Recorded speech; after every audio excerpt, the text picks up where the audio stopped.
Hey, this is Kurt again. It's Monday night in March, so we're going to do a Monday night boat repair project just for fun. I've got a 2004 Mercruiser 6.2 liter V8 engine here.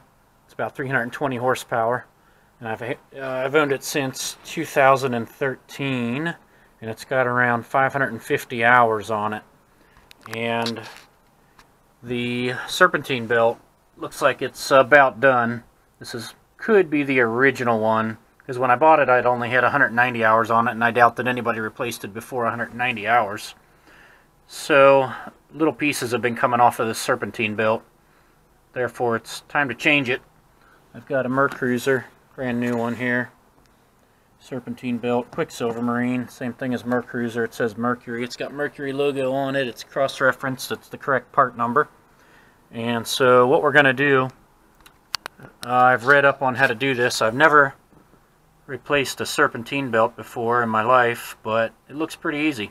I read up on how to do it. This is the idler pulley, and all we should have to do is loosen this nut right here, and then this circular pulley should move in the down position enough to get the old belt off.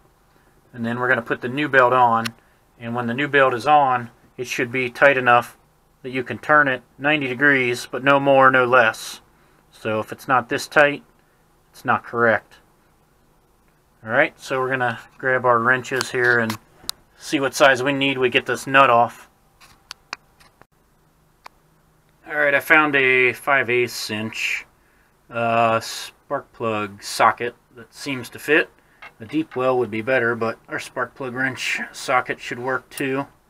So I'm just going to give it a little twist here, and hopefully it'll come loose. It's been on there for a while, though. Oh, that was fun and easy. Oh yeah, look at that. Boy, it moved right away. Okay, well, I have just loosened it up.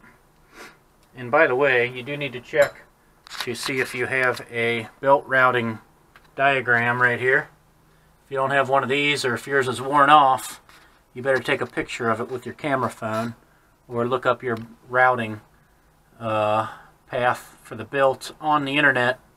Otherwise, it might be tricky to get it back on the way that you had it, because it's got to go around 1, 2, 3, 4, 5, 6, 7 circular pulleys. Alright, so we're just going to take the old belt off.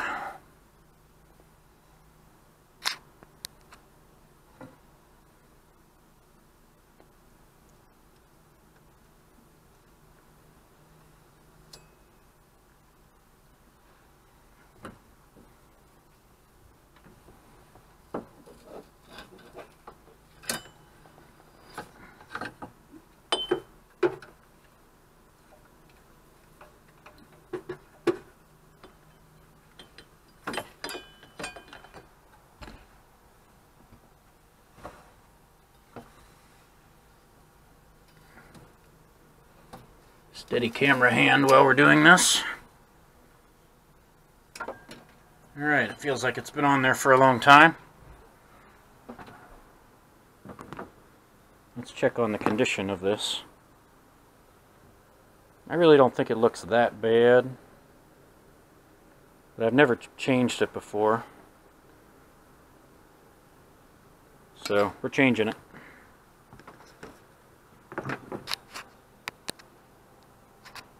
Alright, now for the fun, which is rerouting the new belt in the same path that the old belt took.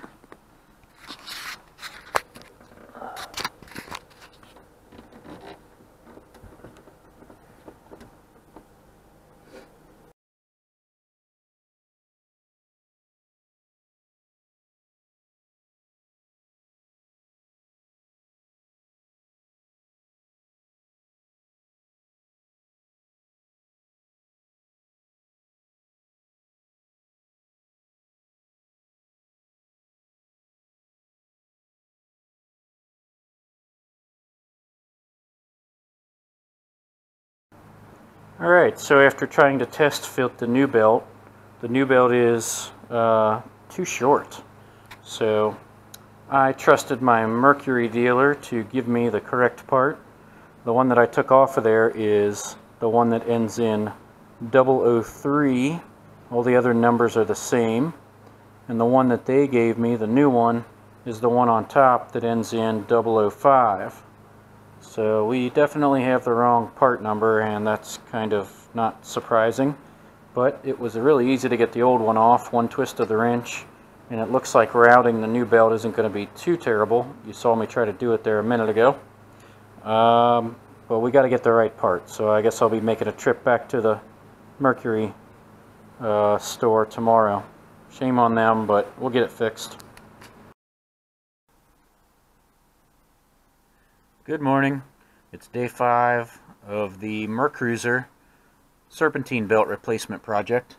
In the earlier clip I told you that the part numbers matched up, the old belt versus the new belt. Well, I didn't take the old belt off, and I trusted the Mercruiser mechanic to give me the right part, and he didn't give me the right part. It was off by one number and the belt was too short.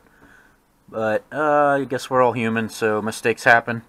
I took the short belt back, and now I got the one that really does match. I cross-referenced. No, I didn't. I cross-referenced. I compared the numbers on both belts, and now we know we got the right one. So let's wind it around this maze of pulleys. Let's see if we can get it appropriately tight.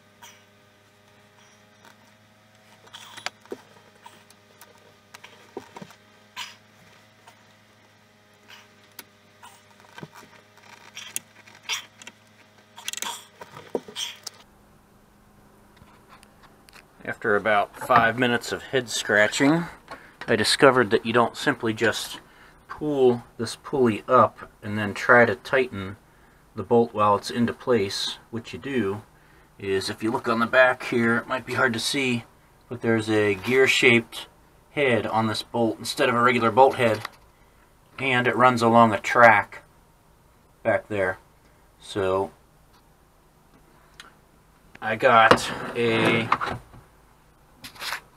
5/8, this one, inch wrench or socket on here, and when you turn it, the pulley moves up into its correct position. But before you put the socket on here, you put a wrench on this bolt so that once it's in the correct position, you can turn it and it gets it tight. So that's pretty creative, because then you just don't have to lift.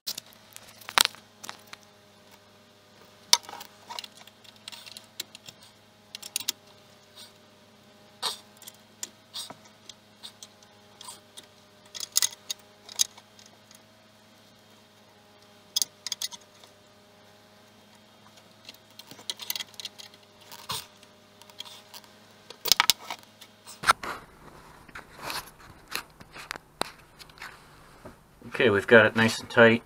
The information I read said it's tight when you can twist this at a 90-degree angle, but no farther.